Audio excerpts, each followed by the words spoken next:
I want to, first of all, share something concerning our relationship with God. దేవునితో మనకున్న సంబంధం గురించి నేను కొన్ని విషయాలు మీతో పంచుకుంటాను.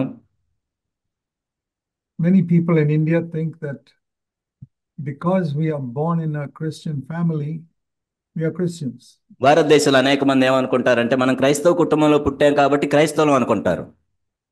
And if you're born in a Hindu family, you're a Hindu. నువ్వు హైందవ కుటుంబంలో పుడితే హైందవుడు అని అనుకుంటారు. But the Bible teaches in Romans 3:23. కానీ బైబిల్ మనకి ఏం బోధిస్తుందంటే రోమీలకు రాసిన పత్రిక 3:23. This is where we must begin. మనందరము కూడా ఇక్కడే ప్రారంభించబడ్డాం. Romans 3:23, it says, everybody has sinned and come short of the glory of God. ఏ భేదమును లేదు, అందరూ పాపం చేసి దేవుడు అనుగ్రహించు మహిమను పొందలేకపోవచ్చున్నారు. So as soon as we are born into the world, we are sinners. మనం ఈ లోకంలో జన్మించినప్పటి నుంచే మనం పాపాత్ములుగా మారిపోతాం. And that is why as children itself, we do so many wrong things. అందుకే చిన్న పిల్లలు కూడా అనేక తప్పులు చేస్తూ ఉంటారు. Nobody has to teach a child to tell lies or to fight with anyone. ఒక చిన్న బిడ్డకి నువ్వు అబద్ధాలు చెప్పాలి, నువ్వు ఎవరితో అయినా పోట్లాడాలని ఎవరు నేర్పించాల్సిన పని లేదు. Where did they get that nature? మరి వాళ్ళకి ఆ స్వభావం ఎక్కడి నుంచి వచ్చింది? Every child, whichever family they are born into, they all have the same nature. ప్రతి చిన్న బిడ్డ కూడా అదే స్వభావం ఉంటుంది. వాడు ఏ కుటుంబంలో పుట్టినా కూడా అదే స్వభావం ఉంటుంది. It's not something they learn. అంటే వాళ్ళు ఏదో నేర్చుకున్నది కాదు అది. It is inside them, it comes out in their life. వాళ్ళ అంతరంగంలో ఉన్న స్వభావం బయటకు వచ్చి అలా వాళ్ళు ప్రవర్తిస్తుంటారు. You don't have to teach a child to tell lies. అబద్ధాలు చెప్పు అని ఎవరికి మనం బోధించాల్సిన పని లేదు, నేర్పించాల్సిన పని లేదు. A child automatically tells lies. ఒక చిన్న బిడ్డ ఆటోమేటిక్ గా అబద్ధాలు చెప్తూ ఉంటాడు. And as we grow up, we tell more and more lies. మనం ఎదిగే కొద్దీ ఇంకా ఎక్కువ అబద్ధాలు చెప్తూ ఉంటాం. You don't have to tell a child to fight with his brothers and sisters. ఒక చిన్న బిడ్డకి మీ అన్నదమ్ములతో అక్క చెల్లెలతో మీరు కొట్లాడుకోమని ఎవరు చెప్పాల్సిన పని లేదు. It's a nature that comes out when they fight. ఆ స్వభావం, వాళ్ళలో ఉన్న స్వభావం బయటకు వచ్చి అలా చేస్తుంటారు వాళ్ళు. And as we grow up, we continue telling lies and fighting. మనము ఎదిగే కొద్దీ కూడా ఇంకా అబద్ధాలు ఎక్కువగా చెప్తుంటాం, ఇంకా ఎక్కువగా పోట్లాడుతూ ఉంటాం. So this has got nothing to do with any religion, whether Hindu or Muslim or Christian or anything. ఇది ఏ మతానికి సంబంధం లేదు. నువ్వు హైందవుడు అయినా, ముస్లిం అయినా, లేకపోతే క్రైస్తవుడు అయినా, దేనికి సంబంధం లేదు. Every human being born into the world has this nature. ఈ భూమి మీద జన్మించిన ప్రతి ఒక్క మనిషికి కూడా ఈ స్వభావం ఉంటుంది. And Jesus Christ, the Son of God, came into the world to save us from this. యేసు క్రీస్తు ప్రభువారు దేవుని కుమారుడు ఈ భూమి మీదకి ఎందుకు వచ్చాయంటే దీని నుండి మనల్ని అందరినీ రక్షించాలని. First of all, to forgive us, and then to deliver us from this bad. మొట్టమొదటిగా ఏంటంటే మనల్ని క్షమించాలని, ఆ తర్వాత ఈ చెడు స్వభావం నుంచి మనల్ని విడిపించాలని. Every time we commit a sin, it is like a debt we owe to God. మనం పాపం చేసిన ప్రతిసారి అది ఎలా ఉంటుందంటే దేవునికి మనం చెల్లించాల్సిన రుణం వలె ఉంటుంది. And in our life, from childhood as we grow up, we have all committed so many sins. మనం చిన్న బిడ్డలం కానించి ఇప్పటిదాకా కూడా ఎన్నో పాపాలు చేశాం. And there must be a punishment for those sins. కాబట్టి వాటికి మరి క్షమాపణ ఉండాలి కదా. Now, what I'm saying is very simple and elementary, but everybody must understand this truth. కాబట్టి ఇప్పుడు నేను చెప్పినవి ఏవో ప్రాథమికమైన విషయాలే, కానీ అందరికీ సత్యం అర్థం అవ్వాలి. See, if a person has done something wrong and he's taken to court and his father is the judge in that court. ఒక వ్యక్తి ఒక నేరం చేసినప్పుడు కోర్టుకు తీసుకెళ్లారు. అయితే ఆ నేరం చేసిన వ్యక్తి యొక్క తండ్రి అక్కడ జడ్జిగా ఉన్నాడు తీర్పు తీర్చడానికి. So, if the judge is his own father, he cannot say, "Oh, you're my son, I won't punish you." తన సొంత తండ్రి అయిన జడ్జి కూడా నువ్వు నా కుమారుడు కాబట్టి నిన్ను విడిచిపెడుతున్నాను, నీకు శిక్ష విధించిన and. He must say, whether you're my son or not, I'm a judge here, I have to punish you. నా కుమారుడు అయినా కాకపోయినా నేను ఇక్కడ జడ్జిగా ఉన్నాను కాబట్టి నీకు శిక్ష విధించాల్సిందే. If the father overlooks that and says, "You're my son, I will let you go," he will lose his job as a judge. కానీ ఆయన తండ్రి కాబట్టి నేను చూసి చూడనని విడిచిపెడతానంటే జడ్జిగా ఆయన ఉద్యోగం పోతుంది. So a righteous father will not forgive his son just because he's his son. ఒక నీతిమంతుడైన తండ్రి కేవలం తన కుమారుడు కాబట్టి ఆయన విడిచిపెట్టడు, క్షమించడు. So think how much more holy God is that he cannot forgive us just because I say I'm sorry. చూడండి, భూ సంబంధమైన తండ్రి అలా చేయనట్లయితే ఎంతో పరిశుద్ధుడైన దేవుడు నేను విడిచిపెడుతున్నానని చెప్పలేడు. Supposing the son has committed some wrong and he has to pay 10 lakhs rupees as a fine. ఉదాహరణకి తన కుమారుడు ఒక నేరం చేసి దానికి ఫైన్ గా 10 లక్షలు చెల్లించాల్సి వస్తే, Now 10 lakhs of rupees is a lot of money. 10 లక్షలు అనేది ఎంతో ఎక్కువ మొత్తంలో ఉంటుంది. And the poor son says, I don't have any money.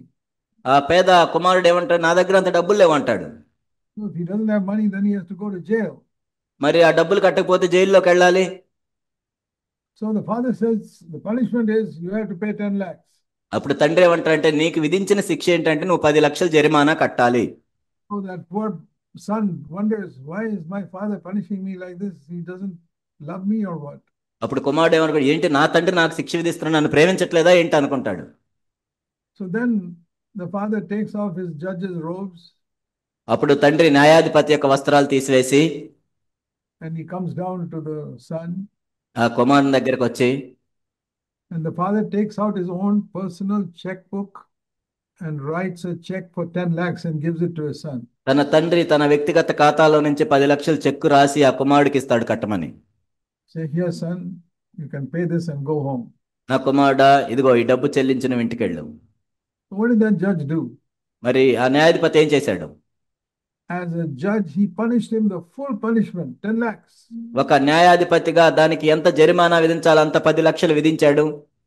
And then as the father, he loved his son and paid the amount himself. ఆ తర్వాత ఒక తండ్రిగా ఆ జరిమానా ఏదైతే ఉందో తానే చెల్లించాడు. This is the message of the forgiveness of sins. ఇదే పాప క్షమాపణ యొక్క సందేశం. God loves all of us. మనందరినీ కూడా దేవుడు ప్రేమిస్తున్నాడు. Just like that father loved the son. ఏ విధంగా అయితే ఆ తండ్రి కుమారుని ప్రేమించాడు. But when you do something wrong, God cannot say, okay, it's all right, I forgive you because I love you. కానీ నువ్వేదైనా తప్పు చేసినప్పుడు నేను నిన్ను ప్రేమిస్తున్నాను కాబట్టి నిన్ను విడిచిపెడతానని చెప్పడు. See, that will be unrighteous. Just like the father, if he doesn't punish the son, he's being an unrighteous judge. ఒకవేళ దేవుడు కూడా ఆ విధంగా చేస్తే అది అవినీతికి సంబంధించిందిగా ఉంటుంది. ఎందుకంటే ఆ న్యాయాధిపతి అయిన తండ్రి కుమారునికి శిక్ష విధించకపోతే ఏ విధంగా అయితే అవినీతిగా ఉంటుందో. And the punishment for sin, the Bible says, is not money. It is to be separated from God in hell forever. Bible ఏం చెప్తుందంటే పాపానికి శిక్ష విధించడం అంటే డబ్బులు కట్టడం కాదు, కానీ నిరంతరము దేవునికి దూరంగా వెళ్ళి నరకంలోనికి వెళ్ళటం. So if we die without our sins forgiven, then we are cast out by God into hell forever. మన పాపాలు క్షమించబడకుండా మనం చనిపోయినట్లయితే దేవుని చేత నిరంతరము కూడా మన నరకంలోనికి త్రోయబడతాము. But God does not want any of us to go to hell. కానీ మనలో ఏ ఒక్కరు కూడా నరకానికి వెళ్ళాలని దేవుడు కోరుకోవట్లేదు. You little children sitting here, you must understand that God loves you. ఇక్కడ కూర్చున్న చిన్న పిల్లలు మీరు అర్థం చేసుకోవాలి, దేవుడు మిమ్మల్ని ఎంతగానో ప్రేమిస్తున్నాడు. And so he does not want any of us to go to hell. కాబట్టి మనలో ఎవరము కూడా నరకానికి వెళ్ళాలని దేవుడు కోరుకోవట్లేదు. He cannot take us to heaven if our sins are not forgiven. కానీ మన పాపాలు క్షమించబడినట్లయితే ఆయన పరలోకానికి కూడా తీసుకెళ్ళలేడు. So he doesn't want you to send you to hell, but that is the punishment for your sin. ఆయన నిన్ను నరకానికి పంపించాలనుకోవట్లేదు, కానీ నువ్వు చేసిన పాపానికి శిక్ష అదే. To go to hell means to be forsaken by God for all eternity. నరకానికి వెళ్ళటం అంటే నిత్యత్వము కూడా దేవుని చేత విడవబడటము. That is the punishment. Even if you have committed one sin, that is the punishment. నువ్వు ఒక్క పాపం చేసినా కానీ అదే శిక్ష. And all of us have committed so many sins from our childhood onwards. కాబట్టి మనలో అందరము కూడా చిన్న పిల్లల కాడి నుంచి కూడా ఎన్నో పాపాలు చేశాం. And so God did one wonderful thing.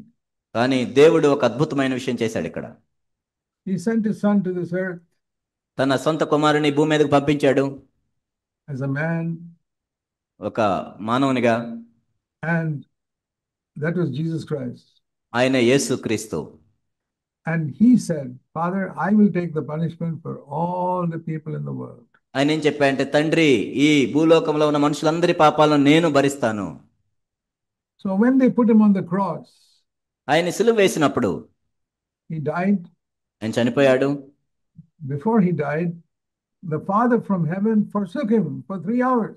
ఆయన చనిపోక ముందు ఆ సిలువలో ఆ 3 గంటలు పరలోకంలో ఉన్న తండ్రి ఆయన విడిచిపెట్టాడు. And during those 3 hours, Jesus Christ was experiencing hell, being forsaken by the Father. ఆ 3 గంటలు కూడా తండ్రి చేత విడవబడి నరకాన్ని ఆయన అనుభవించాడు. Those 3 hours he was taking your punishment and mine. ఆ 3 గంటల్లోనే నీవు చేసిన పాపానికి శిక్ష, నేను చేసిన పాపానికి శిక్ష ఆయన అనుభవించాడు. Then he finally said, "It is finished." ఆ తర్వాత ఆయన ఇదిగో సమాప్తమైన అని చెప్పాడు. That means the punishment has been taken. అంటే ఆ శిక్ష అనేది తీసివేయబడింది. ఇంకా And all of us can be forgiven if we come to him and acknowledge our sin. మనం ఆయన దగ్గరికి వచ్చి మన పాపాలను ఒప్పుకున్నట్లయితే మనందరము కూడా క్షమించబడతాం. Say, Lord, we want to turn from our sinful way. ప్రభువా, మా పాప మార్గాల నుండి మీ వైపు మేము తిరగాలనుకుంటున్నాం. We believe that you took the punishment for our sin. మా పాపాలకై మీరే శిక్షను అనుభవించారని మేము నమ్ముతున్నాం. And we all know the story. After 3 days in the grave, Jesus came out alive. మనందరికీ తెలుసు, ఆ 3 రోజుల తర్వాత సమాధిలో ఉండి యేసుక్రీస్తు ప్రభువారు తిరిగి లేచారు. When he came out alive, it was the proof that all our sins could be forgiven. ఆయన తిరిగి లేచాడు కాబట్టి మన పాపాలన్నీ క్షమించబడ్డాయంటానికి రుజువు అది. That the price, the punishment for our sin was completely paid and accepted by our God the Father. మన పాపములకు శిక్ష మూల్యాన్ని అంతా ఆయన చెల్లించాడు, తండ్రి చేత అది అంగీకరించబడింది అంటానికి రుజువు. Now, many of you may already know this. మనలో అనేక మందికి తెలుసు ఇప్పటికే. But there are many people sitting here who may not have known it. They are children growing up. కానీ అనేక మంది ఇక్కడ కూర్చున్న వారిలో చాలా మందికి ఈ విషయాలు తెలిసి ఉండకపోవచ్చు. పిల్లలు ఉన్నారు మన మధ్య, వాళ్ళు ఎదుగుతున్నారు. That is why I explained it simply so that all of you can understand. మీకు అందరికి అర్థం అవ్వాలంత సామాన్యంగా నేను వివరించాను. Like I said, the father comes and gives the check to his son.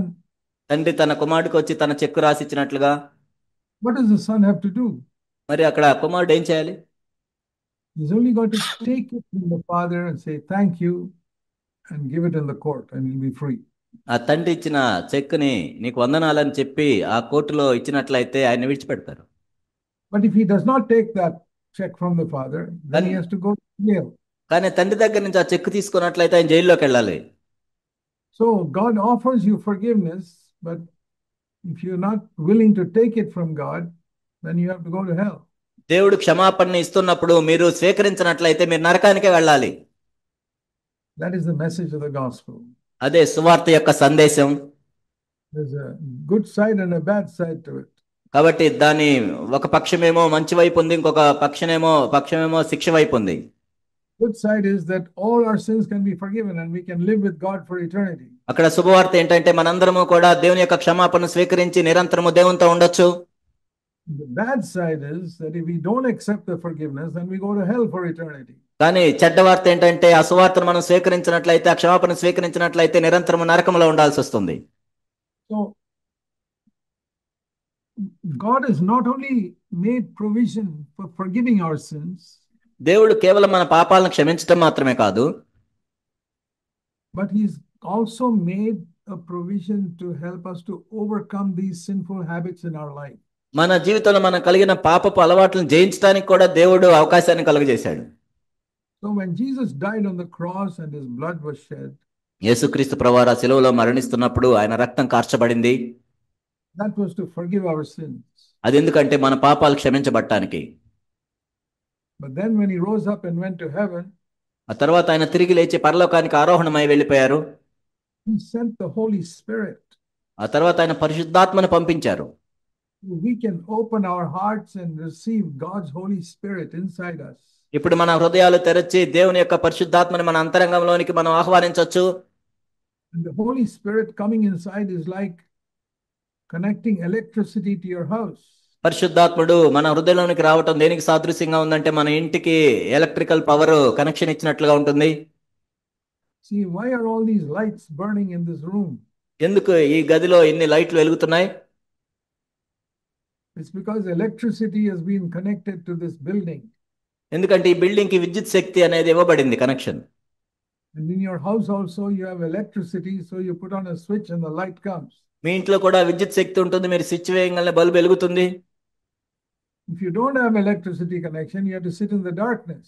ఒకవేళ మీకు ఆ ఎలక్ట్రిసిటీ కనెక్షన్ లేనట్లయితే చీకట్లోనే ఉండాలి మీరు. And God gives us His Holy Spirit something like an electricity connection. కాబట్టి దేవుడు మనకి పరిశుద్ధాత్మను ఎందుకు ఇస్తున్నాడు అంటే అది విద్యుత్ శక్తి లాంటిదే. That drives out the darkness from our life. మన జీవితంలో ఉన్న చీకటిని అది పారద్రోలుతుంది. So when you go into your home at night, మీ రాత్రి మీ ఇంట్లోనికి వెళ్ళి it's all dark in the room. Room లో చీకటిగా ఉంది. What is the first thing you do? మొట్టమొదటిగా నువ్వేం చేస్తావు? You put on the switch and put on the light.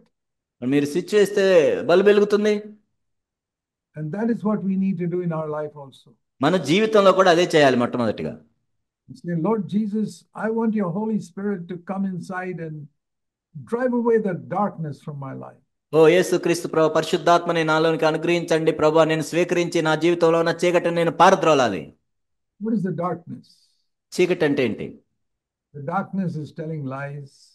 చీకటి అంటే అబద్ధాలు చెప్పటం, and fighting with your husband or wife, భార్య భర్తతో పోట్లాడటం, or fighting with the brothers and sisters in the home, లేకపోతే ఇంట్లో అన్నదమ్ములతో అక్క చెల్లెలతో పోట్లాడటం, fighting with your neighbors. పొరుగు వాళ్ళతో. It is all darkness. అదే చీకటి అంటే.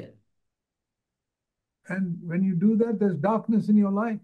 నువ్వు అలా చేస్తూ ఉన్నావంటే నీ జీవితంలో చీకటి ఉంది. And you cannot drive it away. కానీ నువ్వు దాన్ని పారద్రోలలేవు. You need the power of God's Holy Spirit to come in to drive it away. దేవుని యొక్క పరిశుద్ధాత్మ శక్తి నీకు కావాలి. ఆ విధంగా పరిశుద్ధాత్ముడే ఆ చీకటిని పారద్రోలగలడు. That is how we can drive away the sins in our life. మన జీవితంలో ఉన్న పాపాలను మనం అలానే పారద్రోలుతాం. See, we have as a theme for this conference to overcome Satan and the world. ఈ సైతాన్ని లోకాన్ని జయించాలి అనేది మన అంశంగా ఉంది. That is the theme for this conference. ఈ కాన్ఫరెన్స్ యొక్క అంశం అది. Overcoming Satan and the world. సాతాన్ని లోకాన్ని జయించటం. That is to drive out Satan from our life. మన జీవితంలో నుంచి సాతాన్ని పారద్రోలటం. Satan is too strong for us. మనకి సాతాన్ ఎంతో బలంగా ఉంటాడు. If the Holy Spirit comes in, Satan will be afraid of us. పరిశుద్ధాత్ముడు మనలోనికి వచ్చినట్లయితే సాతాను మనం చూసి భయపడతాడు. I want to ask you, my dear brothers and sisters, నా ప్రియ సహోదరి సహోదరులారా, మిమ్మల్ని ఒక ప్రశ్న అడుగుతున్నాను. Are you afraid of Satan? సాతాను చూసి మీరు భయపడుతున్నారా? A lot of people are afraid of witchcraft and Satan, what he can do to harm you or your family. చేతబడి గురించి, సైతాను గురించి, నన్ను ఏం చేస్తాడు, నా కుటుంబాన్ని ఏం జరుగుతుందని భయపడుతూ ఉంటారు చాలా మంది. I want to tell you, you don't have to be afraid of him at all. సాతాను గురించి మీరు భయపడాల్సిన పనే లేదు, నేను చెప్తున్నాను. Because when Jesus died on the cross, he not only took our sins. యేసుక్రీస్తు వారు శిలువ మీద మరణించినప్పుడు ఆయన కేవలం మన పాపాలను తీసివేయటం మాత్రమే కాదు, he also defeated Satan when he died on the cross. ఆయన శిలువ మీద చనిపోయినప్పుడు సాతాన్ని ఓడించాడు. When he rose up from the dead. ఆయన తిరిగి లేచినప్పుడు. When you receive the Lord Jesus Christ into your life, యేసుక్రీస్తు ప్రభువుని మీ జీవితంలోనికి మీరు ఆహ్వానించినప్పుడు, you ask him to fill you with his Holy Spirit. తన పరిశుద్ధాత్మతో నింపమని మీరు అడగండి. Satan has no more power over you. నీ మీద సాతానికి ఎటువంటి అధికారం ఉండదు ఇంకా. Anytime you are tempted by Satan, you can tell him, in the name of Jesus Christ, my Lord, I resist you. ఎప్పుడైనా సాతాన్ చేత మీరు శోధింపబడుతున్నట్లయితే యేసుక్రీస్తు నామములో నేను ఎదిరిస్తున్నానని చెప్పండి సాతాన్తో. It is a mighty weapon God has given us, the name of Jesus Christ. యేసు నామము అనేది దేవుడు మనకిచ్చిన గొప్ప ఆయుధం. You can overcome Satan with that one name. ఆ పేరుతో, ఆ నామములో మనం సాతాన్ని జయించవచ్చు. Anytime you are tempted to be afraid, ఎప్పుడైనా మీరు భయపడుతున్నట్లయితే, even your children, if you are afraid sometime, పిల్లలైనా భయపడుతున్నట్లయితే ఎప్పుడైనా say, in the name of Jesus Christ, I resist you, Satan. సాతానా, యేసు నామములో నేను ఎదిరిస్తున్నాను. You know what will happen? ఏం జరుగుతుందో మీకు తెలుసా? The Bible says, let me read this verse to you. Bible ఏం చెప్తుందంటే, in the Paul's letter to the Colossians, కొలస్సీలకు రాసిన పత్రిక పౌలు రాశాడు.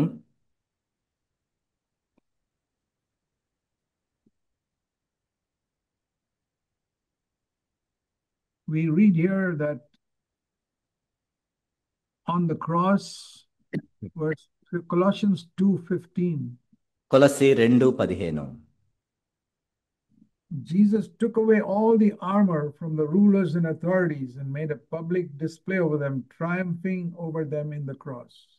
కాబట్టి ఆయన ప్రధానులను అధికారులను నిరాయుధులుగా చేసి శిలువ చేత జయోత్సవంతో వారిని పట్టి తెచ్చి బాహాటంగా వేడుకకు కనపరచెను. If you believe that Satan was defeated on the cross, సాతాను శిలువలో ఓడింపబడ్డాడు అని మీరు నమ్మినట్లయితే see another verse, ఇంకొక వచనం చూద్దాం. Hebrews 2 and verse 14. Hebrew 2:14. See, it's good to know the promises in the Bible because that's what makes us strong. బైబిల్లోని వాగ్దానాలు మనం తెలుసుకోవటం ఎంతో ప్రాముఖ్యమైనది. ఆ విధంగా మనం బలంగా ఉండొచ్చు. Look at every promise in the Bible like a check God is giving you. బైబిల్లో ఉన్న ప్రతి వాగ్దానం కూడా దేవుడు నీకు ఇస్తున్న చెక్కుగా అనుకో. Now, if somebody gives you a check, you must put it in the bank, otherwise you won't get the money.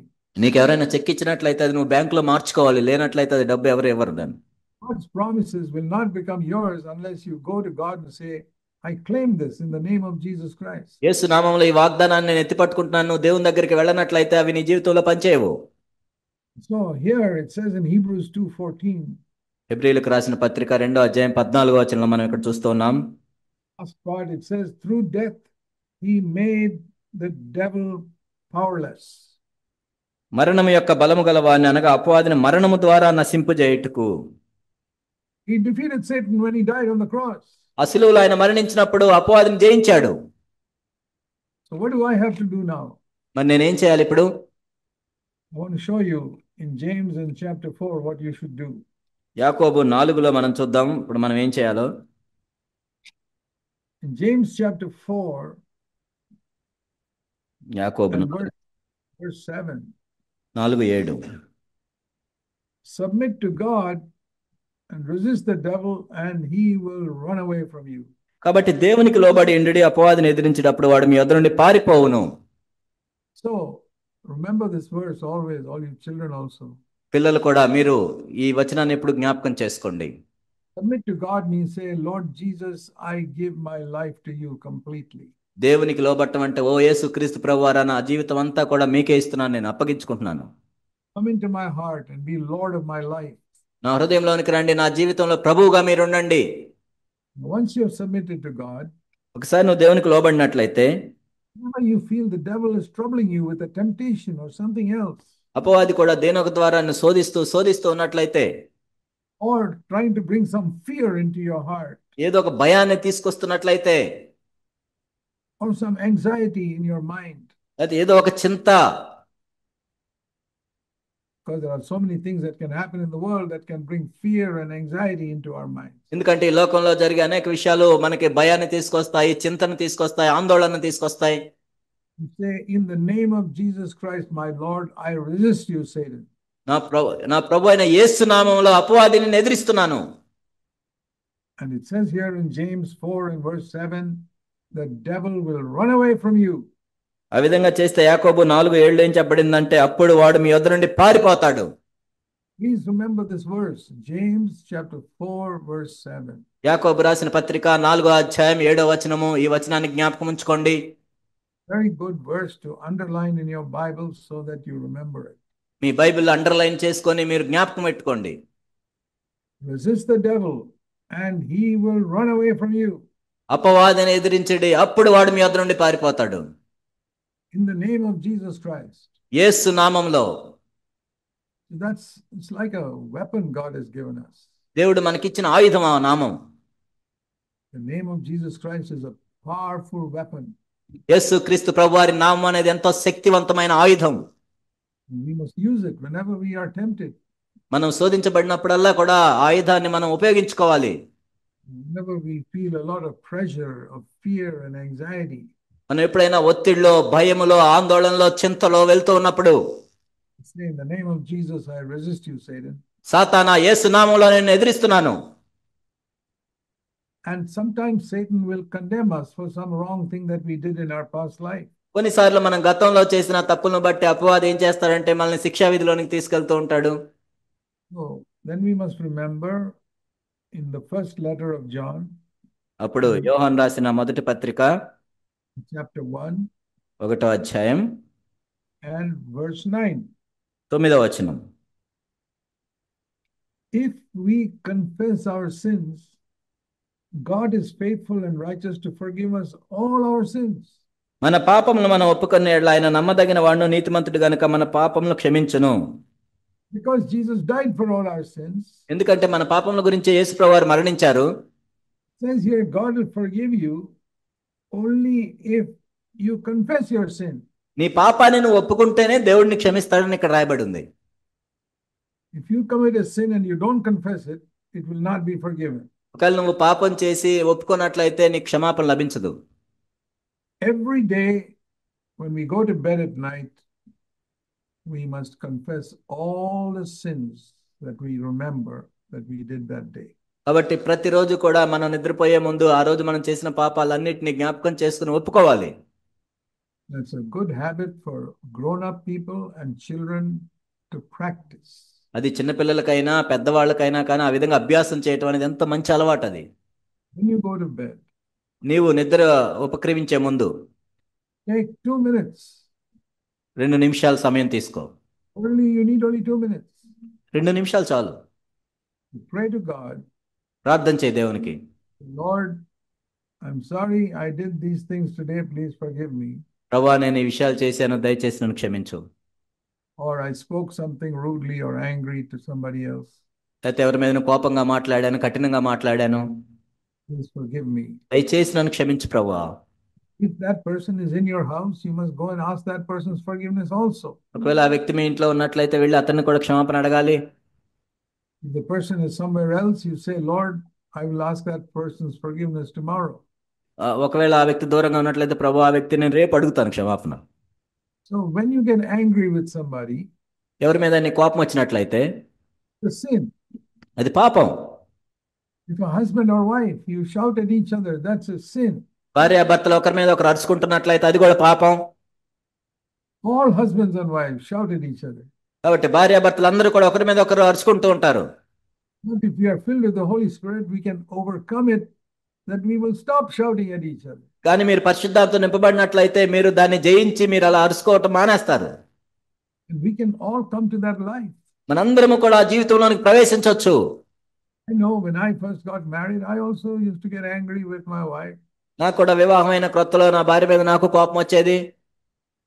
But that has gone from my life now. కానీ నా జీవితంలోంచి అది వెళ్ళిపోయింది ఇప్పుడు అయితే. Many years. అనేక సంవత్సరాల నుంచి No anger in our home. మా ఇంట్లో కోపం లేదు ఇంకా. Because Jesus has given us victory. ఎందుకంటే దేవుడు మాకు జయాన్ని ఇచ్చాడు. We don't have to keep on confessing. We can get victory. మనం ఏదో ప్రతిసారి పాపం చేసి ఒప్పుకోవటం అలానే కాదు, కానీ మనం జయాన్ని పొందొచ్చు. How we drive sin and Satan out of our life. ఆ విధంగా మన జీవితంలోంచి పాపాన్ని సైతాన్ని మనం పారద్రోలొచ్చు. So the first step is to confess our sin to God. కానీ దానికి మొదటి మెట్టు ఏంటంటే మనం చేసిన పాపాన్ని దేవుని దగ్గర ఒప్పుకోవటం. We must ask forgiveness from the person we hurt. ఎవరినైతే మనం గాయపరిచామో ఆ వ్యక్తి దగ్గర నుండి క్షమాపణ అడగటం. I want to ask all of you a question. కాబట్టి మీ అందరినీ ఒక ప్రశ్న అడుగుతున్నాను నేను. I'm sure all of you got angry with somebody in your life. మీ జీవితంలో ఎవరో ఒకరి మీద మీరు కోప్పడే ఉంటారు. Many times, on many days. అనేక సార్లు, అనేక రోజులు. Have you asked forgiveness from that person?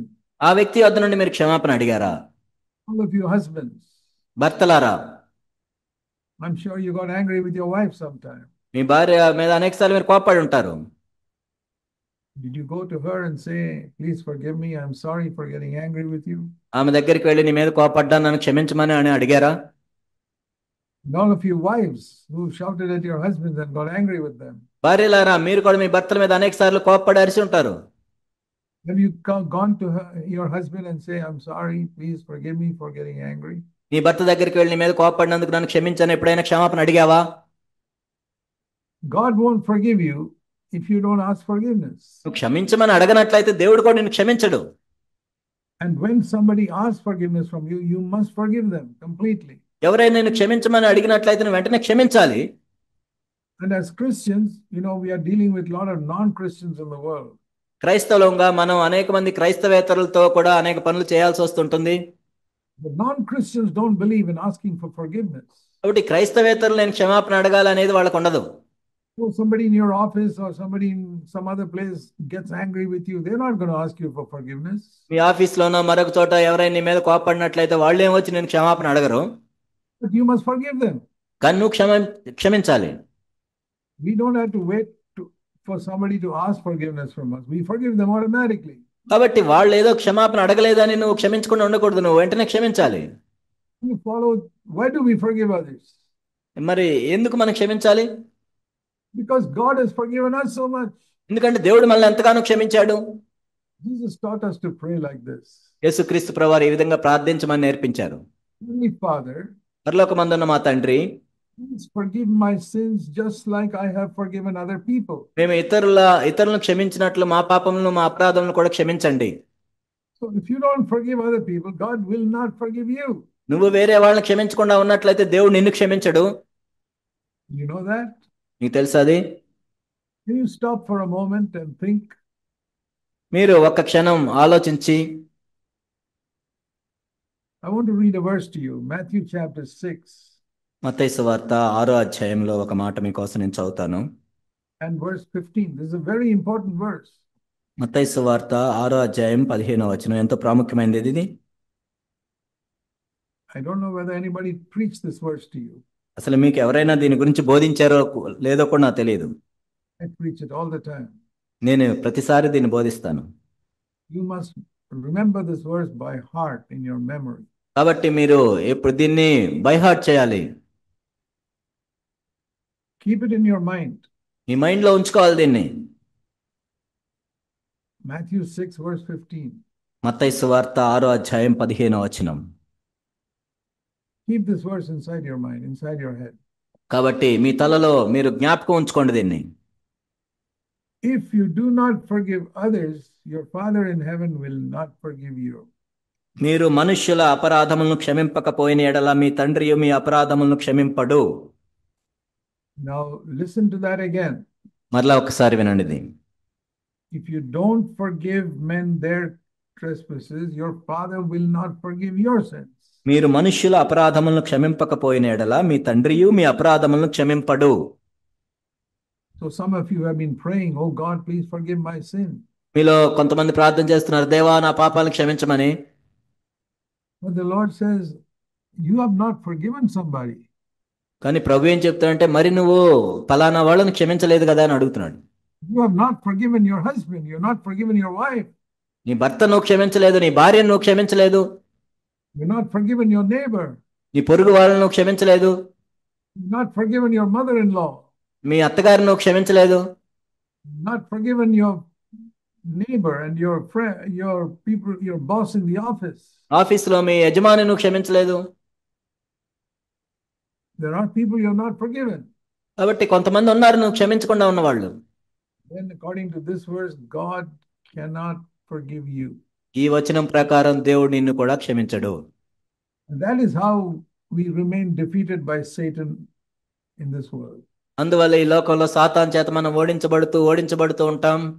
So it's very easy to overcome Satan. కాబట్టి సాతాన్ని జయించడం ఎంతో సులభం నిజానికి. Resist him in the name of Jesus. యేసు నామములో ఎదిరించొచ్చు. But if you have not forgiven somebody, the devil will laugh at you and say, you can't drive me away like that. కానీ వేరే వాళ్ళను క్షమించకుండా ఉన్నట్లయితే అపవాది నిన్ను చూసి నవ్వుతాడు, నువ్వా నన్ను ఎదిరించేది అంటాడు. Devil says, I know you have not forgiven somebody. నాకు తెలుసు నువ్వు పలానా వాళ్ళని క్షమించలేదు కదా. So you have no power over me. నా మీద నీకు ఎటువంటి శక్తి లేదు ఇంకా. You can use the name of Jesus if you like, but the devil will not run away from you.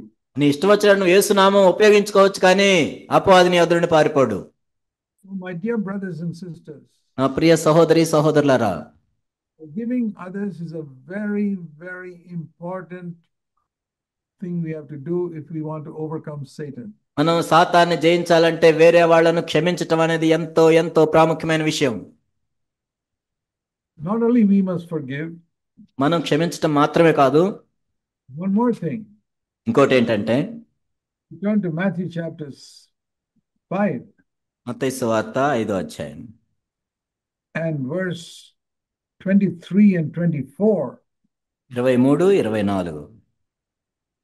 Please see in your Bible, Matthew 5, verse 23 and 24. మీరందరూ Bible తెరచి మత్తయి సువార్త 5వ అధ్యాయం 23, 24 వచనాలు చూడండి.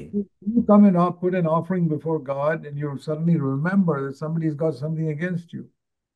నీవు బలిపీఠమున దర్పణం అర్పించుండగా నీ మీద నీ సహోదరునికి విరోధం ఏమైందో కలదని అక్కడ నీకు జ్ఞాపకము వచ్చిన ఎడలా. That means as the offering is your prayer, you're praying to God. మీరు ప్రార్థన చేస్తూ ఉన్నారు దేవుని సన్నిధిలో. And then you suddenly remember that you hurt your husband or your wife or some neighbor or somebody, you did something to hurt them. నీ భార్యో నీ భర్తనో లేకపోతే నీ పొరుగువాడినో ఏదో నువ్వు గాయపరిచావు. And you hurt them with some words or something you did. నీ మాటలతోనో నువ్వు చేసిన పనుల ద్వారానో వాళ్ళని గాయపరిచావు. And now you're praying to God. ఇప్పుడు నువ్వు దేవుని దగ్గరికి వెళ్ళి ప్రార్థన చేస్తున్నావు. God says, stop praying. దేవుడు ఏమంటే నీ ప్రార్థన ఆపు. I'm not listening to your prayer. నీ ప్రార్థన నేను వినను. Why God is not listening to your prayer? ఎందుకు దేవుడు నీ ప్రార్థన వినట్లేదు? Because you must first go and ask forgiveness from that other person whom you hurt. ఎందుకంటే నువ్వు ఎవరినైతే బాధించావో గాయపరిచావో ఆ వ్యక్తి దగ్గరికి వెళ్ళి నువ్వు మొట్టమొదటి క్షమించమని అడగట్లేదు. The Lord says in verse 24, first be reconciled to your brother and then come and present your prayer. అక్కడ బలిపీఠం ఎదుట నీ అర్పణ విడిచిపెట్టి మొదట వెళ్ళి నీ సహోదరునితో సమాధాన పడము, అటు తర్వాత వచ్చి నీ అర్పణ అర్పించము.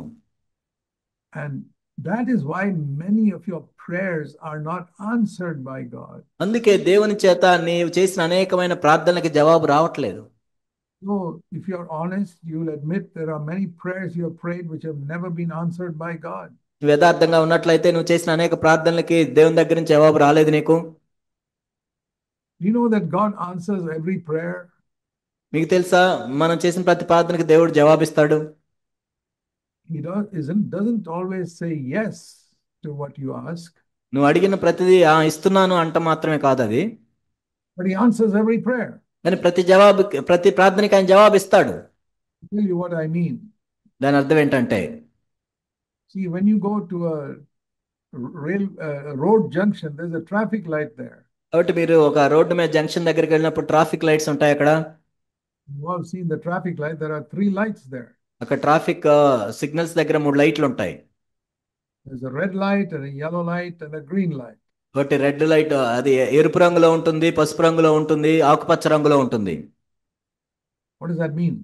ఏంటి దాని అర్థం? You see the red light, you stop. Don't go across the road. ఎరుపు రంగు నువ్వు చూసినప్పుడు ఆ లైట్ నువ్వు ముందుకు వెళ్ళటానికి లేదు, ఆగిపోవాలి. It's a yellow light, it means wait. ఆ పసుపు రంగు పడినట్లయితే నువ్వు కొంచెం ఆగు అని అర్థం.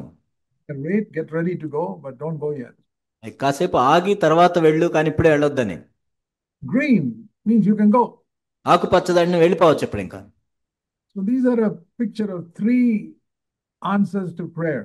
కాబట్టి ప్రార్థనకి లభించే జవాబులకి సాదృశ్యం ఇది. When you come to God in prayer, ప్రార్థనలో నువ్వు దేవుని దగ్గరికి వచ్చినప్పుడు think of these 3 lights. ఈ 3 లైట్ల గురించి ఆలోచించండి. God may put the red light, which means no, I'm not going to give you that prayer. దేవుడు ఎర్ర లైట్ వేయచ్చు, లేదు ఈ ప్రార్థనకి నువ్వు అవునని చెప్పట్లేదు. Red light, that means God says no because that is not good for you, that's why I don't give it to you. కాబట్టి ఎరుపు రంగు అంటే ఏంటంటే ఇది నేను ఇవ్వట్లేదు నీకు, ఎందుకంటే ఇది నీకు మంచిది కాదు. I'll give you an example. ఒక ఉదాహరణ మీకు ఇస్తాను. Supposing your 4-year-old child says, "Mommy, give me that knife." 4 సంవత్సరాల బిడ్డ మీ దగ్గరికి వచ్చి నాకు ఆ కత్తి ఇమ్మని అడిగినట్లయితే, will you give it to that child? మీరు ఇస్తారా బిడ్డకి? No. లేదు. You will not give it. మనం ఇవ్వము. Why you don't give it? ఎందుకు నువ్వు ఇవ్వవు? Because that child will harm itself with that knife. ఎందుకంటే ఆ కత్తితో గాయపరుచుకుంటాడు కాబట్టి. And so you don't give it. కాబట్టి మీరు ఇవ్వరు. Isn't that an act? That is because you love that child, you don't give the knife into his hand. ఆ బిడ్డని నువ్వు ఎంతగానో ప్రేమిస్తున్నావు కాబట్టి ఆ బిడ్డ చేతికి నీ కత్తిని ఇవ్వవు నువ్వు. No. When God says no to some request of yours, there's a reason for it. నువ్వు అడిగిన దానికి దేవుడు ఇది కాదు అని చెప్తున్నా అంటే దానికి ఏదైనా ఒక కారణం ఉందని అర్థం. And the reason is that he loves you. ఎందుకంటే దాని కారణం ఏంటంటే ఆయన నిన్ను ఎంతగానో ప్రేమిస్తున్నాడు. he says, this is not good for you. I'm not going to give it to you. ఎందుకంటే ఇది నీకు మంచిది కాబట్టి, ఇది నీకు మంచిది కాదు కాబట్టి నేను ఇవ్వట్లేదు. That's the red light. అది ఎరుపు రంగు. And sometimes when you pray, God says, you're not ready for it. I'll give it to you later. కొన్నిసార్లు మనం అడిగినప్పుడు నీకు ఇప్పుడే ఇది కాదు, కొన్ని రోజులు నువ్వు ఆగాలి అని చెప్తాడు దేవుడు. Supposing your 8-year-old child one day comes to you and says, Daddy, give me 100 rupees. ఒక 8 సంవత్సరాల బిడ్డ వచ్చి నాకు 100 రూపాయలు ఇవ్వమని అడిగినట్లయితే You give that child 100 rupees? ఆ బిడ్డకు 100 రూపాయలు ఇస్తారా మీరు? No. Says you're 8 years old. You're not ready to have 100 rupees in your hand. లేదు, నీకు 8 సంవత్సరాలే ఉన్నాయి, 100 రూపాయలు ఇప్పుడే నీకు ఇవ్వటానికి నువ్వు సరిపోదు నీ వయసు అంటాం. Wait. కొన్నాళ్ళు ఆగు ఇంకా. Today, when you go to some college somewhere and you need money and you're 20 years old, I'll give you 100 rupees. కాబట్టి నువ్వు కాలేజీకి వెళ్ళి నీకు డబ్బు అవసరం అయినప్పుడు అప్పుడు ఆ 100 రూపాయలు నేను ఇస్తానులే అంటారు. Then you know how to use it. But now you're too young. You don't know how to use it. అప్పుడు నీకు తెలుస్తుంది ఆ డబ్బుని ఎలా వాడుకోవాలి. ఇప్పుడు నువ్వు చాలా చిన్నవాడివి, నీకు తెలియదు ఎలా వాడుకోవాలో. Some prayers are like that when God says, I can't give it to you now. You have to wait. I'll give it to you after some కాబట్టి time. కొన్ని ప్రార్థనలు అలా ఉంటాయి. దేవుడు ఏం చెప్తా అంటే నేను ఇప్పుడే ఇవ్వను, కొన్ని సంవత్సరాల తర్వాత ఇస్తానంటాడు. That's the yellow light. అది పసుపు రంగు. There are some other prayers when God says, here, I'll give it to you right now. కొన్ని ప్రార్థనలు ఉంటాయి, లేదు ఇప్పుడే తీసుకోమంటాడు దేవుడు. So all these three lights are pictures of God answering prayer. కాబట్టి ఈ 3 లైట్లు కూడా దేవుని యొక్క ప్రార్థనకి ఎలా జవాబులు వస్తాయంటానికి సాదృశ్యంగా ఉన్నాయి. Sometimes God is showing a red light saying the answer is no. దేవుడు ఎరుపు రంగు లైట్ చూపిస్తున్నాడు, లేదు నేను నీకు ఇవ్వనంటాడు. You can't say God did not answer your prayer. దేవుడు దానికి జవాబు ఇవ్వలేదని నువ్వు చెప్పలేవు. No, you must say, yes, he answered my prayer. The answer was no. దేవుడు నా ప్రార్థనకి జవాబు ఇచ్చాడు, ఏమని చెప్పాడంటే నేను ఇవ్వను అని చెప్పాడు. Supposing a little child comes to the father and says, Daddy, give me 100 rupees, 5-year-old child. ఒక 5 సంవత్సరాల బిడ్డ వచ్చి నాన్న నాకు 100 రూపాయలు ఇవ్వమని అడిగితే The daddy says no. అప్పుడు డాడీ ఏమంటాడు అంటే ఇవ్వనంటాడు. He can't say, Daddy did not answer my request. ఆ చిన్న బిడ్డ చెప్పలేడు, మా నాన్న ఏంటి నేను అడిగిన దానికి ఏమి జవాబు ఇవ్వలేదు అనలేడు. He'd answer. He gave an answer. The answer is no. ఆయన జవాబు ఇచ్చాడు, అదేంటంటే నేను ఇవ్వను కాదు. So sometimes when we pray, God's answer is no. Don't say he did not answer your prayer. Say he gave me an answer. The answer was no. కాబట్టి కొన్నిసార్లు మనం ప్రార్థన చేసినప్పుడు దేవుడు నీకు ఇది ఇవ్వను అంటాడు, అప్పుడు మీరు దేవుడు నాతో ఏం మాట్లాడలేదు అనొద్దు. దేవుడు ఏం చెప్పాడంటే నీకు ఇవ్వనని చెప్పాడు అంతే. That is the foolishness that some believers have. కొంతమంది విశ్వాసులు ఈ విధంగా బుద్ధిహీనంగా ఉంటారు. If they don't get what they want, they say God did not answer my prayer. వాళ్ళు అడిగింది వాళ్ళకి రాలేదు కాబట్టి దేవుడు నాకు జవాబు ఇవ్వలేదు నా ప్రార్థనకు అంటారు. It's a lie. అది అబద్ధం. God answered your prayer. His answer was no. Red light. నీ ప్రార్థనకి దేవుడు జవాబు ఇచ్చాడు, ఇది కాదు అని చెప్పి రెడ్ లైట్ వేశాడు. Sometimes God says, wait, I'll give it to you after 5 years. కొన్నిసార్లు దేవుడు నువ్వు ఆగు 5 సంవత్సరాల తర్వాత ఇస్తానంటాడు. Then it is a yellow light. He's not saying I won't give it to you, but you have to wait. అదే నేను పసుపు రంగులో ఉన్న లైట్, నేను ఇప్పుడే ఇవ్వను కానీ నువ్వు కొన్నాళ్ళు ఆగాలి. Because you're not ready to have it right now. ఎందుకంటే ఇప్పుడే నువ్వు దాన్ని పొందటానికి అర్హత లేదు.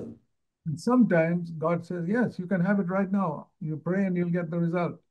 కొన్నిసార్లు దేవుడు ఏమంటా అంటే నువ్వు ప్రార్థనకి ఇదిగో ఇప్పుడే తీసుకోవచ్చు అంటాడు. So by prayer also we can overcome Satan. కాబట్టి ప్రార్థన ద్వారా కూడా సాతాన్ని మనం అధిగమించవచ్చు, జయించవచ్చు. He's troubling you or your family in some way. కాబట్టి సాతాను నిన్ను కానీ నీ కుటుంబాన్ని ఏదో ఒక విధంగా ఇబ్బంది పెడుతూ ఉంటే, I gave my life to Jesus Christ when I was 19 years old. నాకు 19 సంవత్సరాల వయసు ఉన్నప్పుడు నా జీవితాన్ని నేను ప్రభువుకి సమర్పించుకున్నాను. That was 66 years ago. అది 66 సంవత్సరాల క్రితం. I'm a very happy man today after 66 years. ఈ 66 సంవత్సరాల తర్వాత నేను ఎంతో సంతోషంగా ఉన్నాను. And I've been very, very happy for many, many years now. అనేక సంవత్సరాలు నేను ఎంతో సంతోషంగా ఉన్నాను. Not because God gave me everything I asked for.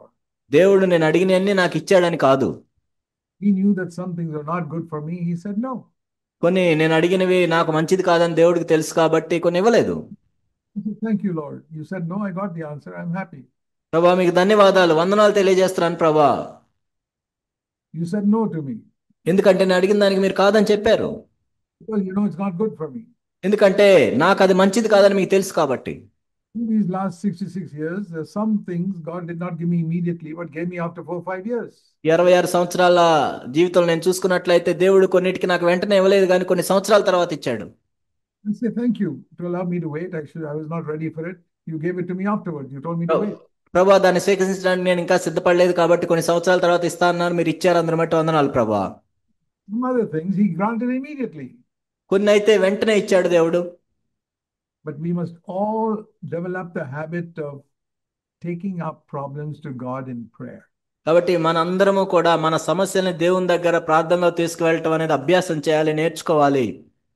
Not done that till now. Please start from today. ఇప్పటిదాకా మీరు చేయనట్లయితే ఇప్పటి నుంచి మీరు ప్రారంభించండి. Any problem you have, నీకు ఏ సమస్య ఉన్నా సరే take it to the Lord. ప్రభు దగ్గరికి తీసుకెళ్ళు. Lord Jesus, అడుగు ప్రభుని, I am your child. నేను నీ బిడ్డను ప్రభువా, There's a little problem in my home or in my life. మా ఇంట్లోనూ నా జీవితంలోనూ ఈ సమస్య వచ్చింది, Please help me. నాకు సహాయం చేయండి ప్రభా. Even your children, when you go to write your examination in school, పిల్లలు మీరు కూడా మీరు స్కూల్లో ఎగ్జామ్స్ రాయటానికి వెళ్లే ముందు say, Lord Jesus, please help me to do well in the examination. ఓ యేసుక్రీస్తు ప్రభువా, నేను ఎగ్జామ్ లో బాగా రాయటానికి సహాయం చేయండి. So I remember once one young man from one young boy who was going to school came to me in the church. ఒక చిన్న బాలుడు స్కూల్కి వెళ్లే ముందు నా దగ్గరికి వచ్చాడు, సంఘంలో ఉన్న బాలుడు. He said, Uncle Zach, please pray for me. I've got an examination.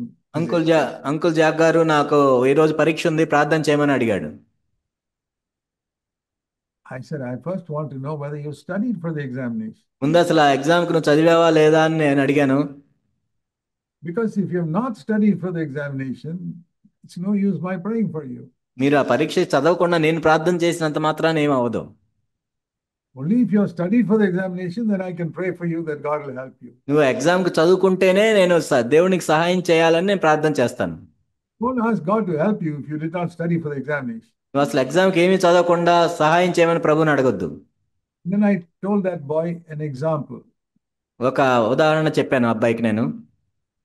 You know, in our country, farmers, there are many farmers. They sow a seed and they get rice from the field. మన భారతదేశంలో చూసినట్లే అనేక మంది వ్యవసాయదారులు ఉంటారు. వాళ్ళు ధాన్యం విత్తి తర్వాత వాళ్ళకి ధాన్యం వస్తుంది, పంట పండుతుంది. Or many other things, they sow a seed and get a fruit from it. అనేక పంటలకి వాళ్ళు విత్తనాలు నాటి తర్వాత పంటని వాళ్ళు కోసుకుంటారు. So, supposing a person has not sowed any seed of rice in his field. ఉదాహరణకి తన పొలంలో ఎటువంటి ధాన్యం కానీ ఏమీ వేయలేదు అనుకోండి. And he comes to me and say, Brother Zach, please pray that I'll have a big crop of rice today. Jack గారు, నాకు ఈ సంవత్సరం బాగా ధాన్యం బాగా పంట పండాలి, ప్రార్థన చేయమని అడిగారు అనుకోండి నన్ను. Ask him, did you sow any seed? నువ్వేమన్నా అసలు విత్తనాలు వేసావా అని అడుగుతాను నేను. He said, no, I didn't sow any seed, but pray that I will get a good crop. లేదు, నేను విత్తనాలు వేయలేదు కానీ మంచి పంట రావాలని మాత్రం ప్రార్థన చేయమని అడిగారు అనుకోండి. I cannot pray. నేను ప్రార్థన చేయలేను. You did not sow the seed. నువ్వు విత్తనాలే వేయలేదు. So I tell children, కాబట్టి నేను పిల్లలకి చెప్తాను, you don't study, you're not sowing the seed. Then how can I pray that you'll get a good result in the exam? కాబట్టి నువ్వు చదువుతున్నప్పుడు ఏంటంటే నువ్వు విత్తనాలు విత్తుతున్నావు, ఆ మంచి పంట రావాలి, అప్పుడు నేను ప్రార్థన చేయగలను. You studied, then I can pray that God will help you to get a good result in your exam. కాబట్టి నువ్వు బాగా చదివినట్లయితే నీ పరీక్షల్లో మంచి ఫలితాలు రావాలని నేను ప్రార్థన చేయగలను. God is interested in every small and big problem we have in our life. కాబట్టి మన జీవితంలో మనం కలిగిన చిన్న సమస్య అయినా పెద్ద సమస్య అయినా ప్రతి దాన్ని దేవుడు పట్టించుకుంటాడు. Don't think that God is not interested in your problems. కాబట్టి ఏంటి, ఏ సమస్యల్లో దేవుడు నీ మీద ఆసక్తి చూపించడో చెప్పండి. Small little thing. చిన్నదైనా, Maybe you got some pain in your leg. మీ కాలు నొప్పి వస్తుంది అనుకోండి, You don't know what is the reason for it. దానికి ఎందుకు వస్తుందో మీకు తెలియట్లేదు. Pray to the Lord. Lord, there's a pain in my leg. Please heal me. ప్రభువా, నా కాలు నొప్పి వస్తుంది, నన్ను స్వస్థపరచమని మీరు అడగొచ్చు. Whatever your problem, you must take it to the Lord in prayer. మీ సమస్య ఏదైనా సరే ప్రార్థనలో దేవుని దగ్గరికి తీసుకెళ్ళాలి. And God will hear you. అప్పుడు దేవుడు నీ ప్రార్థన ఆలకిస్తాడు. God can do miracles for you. నీ కోసం దేవుడు అద్భుతాలు చేస్తాడు. I told you, I gave my life to Jesus Christ 66 years ago. నేను మీకు చెప్పాను, 66 సంవత్సరాల క్రితం నా జీవితాన్ని ప్రభుకు నేను సమర్పించుకున్నాను. God has done many miracles for me in these 66 years. 66 సంవత్సరాల్లో దేవుడు నా జీవితంలో అనేకమైన అద్భుతాలు చేశాడు. even healed me of sicknesses, అనేక వ్యాధుల నుంచి ఆయన స్వస్థత ఇచ్చాడు కూడా. answered many of my prayers. అనేకమైన ప్రార్థనలకి జవాబిచ్చాడు దేవుడు. See, I have been serving the Lord full time for 60 years now. 60 సంవత్సరాల నుంచి నేను దేవుని పూర్తి కాలపు సేవ చేస్తూ ఉన్నాను. Nearly 60 years. I was 26 years old when I came out of my job to serve the Lord. నా ఉద్యోగాన్ని విడిచిపెట్టి నాకు 26 సంవత్సరాలు ఉన్నప్పుడు నేను బయటకు వచ్చాను. And I told the Lord, I will never take a salary. I will never ask anybody for money. కాబట్టి నేను ప్రభుకి ఏం చెప్పానంటే, ప్రభువా, నా అవసరాల్లో నేను ఎవరి దగ్గర కూడా నేను జీతం తీసుకోను. And I will never send any letters out telling people what I'm doing. నేను ఎటువంటి ప్రార్థన ఉత్తరాలు ఎవరికి రాయను డబ్బు కోసం. Please take care of me just like you took care of Jesus and the Apostle Paul. నువ్వు యేసు ప్రభుని ఏ విధంగా చూసుకున్నావో, పౌలు ఏ విధంగా చూసుకున్నావో. Jesus did not receive any salary and Paul did not receive any salary. పౌలు ఎటువంటి జీతం పొందలేదు. So I said, Lord, you can take care of me also. ప్రభు, నన్ను కూడా నువ్వు ఆ విధంగా చూసుకోగలవు. And God has done that for 60 years. దేవుడు 60 సంవత్సరాలు నన్ను అలా చూసుకున్నాడు. So I had to sometimes go, Lord, I need this, and one day He'll do it. He'll provide it for me. ప్రభు, నాకు ఇది అవసరం అనుకున్నప్పుడు దేవుడు ఇచ్చాడు. If you don't have a job, for example, నువ్వు ఒకవేళ నీకు ఉద్యోగం లేనట్లయితే go to God and say, God, I need a job. I need to live on this earth. Please help me to earn my living. ప్రభా, నాకు అవసరం ప్రభా, నేను భూమి మీద బతకటానికి నాకు ఉద్యోగం అవసరం అని అడుగు, ఇస్తాడు దేవుడు. Or some of you young people, you want to get married. Ask God to lead you to the right person, man or woman, who's to be your husband or wife. కాబట్టి యవనస్తులు ఉన్నారు ఇక్కడ, మీకు వివాహం కోసం చూస్తున్నారు. సరైన జీవిత భాగస్వామిని, భార్య భర్తను దేవుడు ఇస్తాడు. Everything we can take to the Lord in prayer. సమస్తము కూడా మనం ప్రార్థనలో దేవుని దగ్గరికి తీసుకెళ్ళొచ్చు. And like that, we have power over Satan. ఆ విధంగా మనం సాతాను మీద శక్తిని పొందొచ్చు. I want to encourage you to believe that God is a loving Father. దేవుడు మనం ఎంతో ప్రేమ గల తండ్రి అని మనం నమ్మాలి. Let me close with one example. ఒక ఉదాహరణ చూసి మనం ముగించుకుందాం.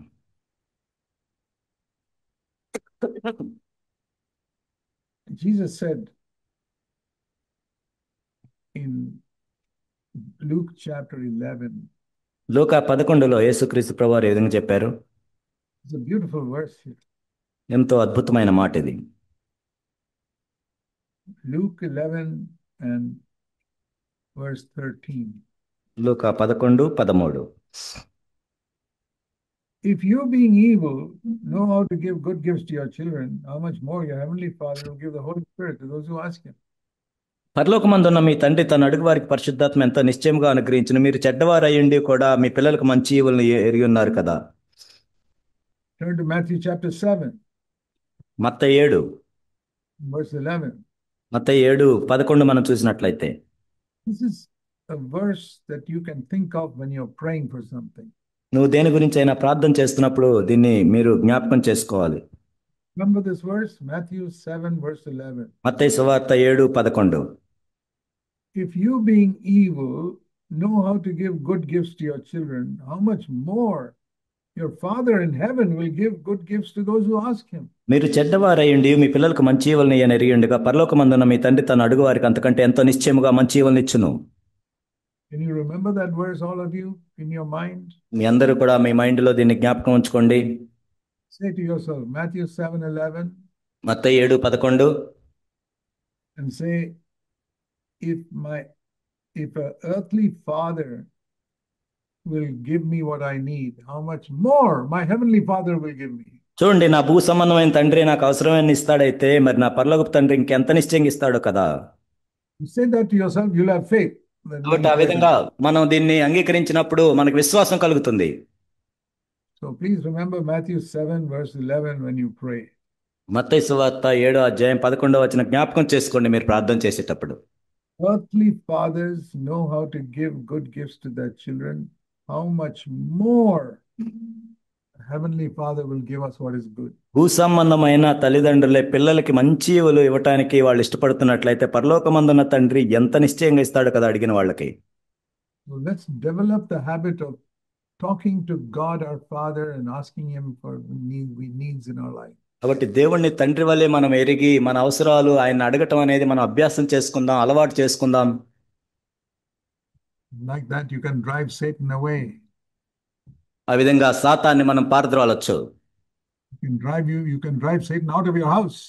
కాబట్టి మీ ఇంటిలో నుంచి సాతాన్ని తరిమివేయచ్చు. So let us pray now. ప్రార్థన చేసుకుందాం. While our heads are bowed in prayer, మన తల్ల వంచి ప్రార్థన చేస్తుండగా, if there is anybody you have not forgiven, please forgive them right now. ఎవరినైనా నువ్వు ఇంకా క్షమించకుండా ఉన్నట్లయితే ఇప్పుడే క్షమించండి. Can you think of somebody you have not forgiven? ఎవరినైనా నువ్వు క్షమించకుండా ఉన్నావా ఇంకా? Your husband, నీ భర్త, your wife, భార్య, mother-in-law, ఎవరైనా brother-in-law. ఎవరైనా మామూలుగా మీ బంధువులు కానీ. Say, Lord, I forgive them. ప్రభువా, వారందరినీ నేను క్షమిస్తున్నాను. Please forgive me. దయచేసి నన్ను క్షమించు.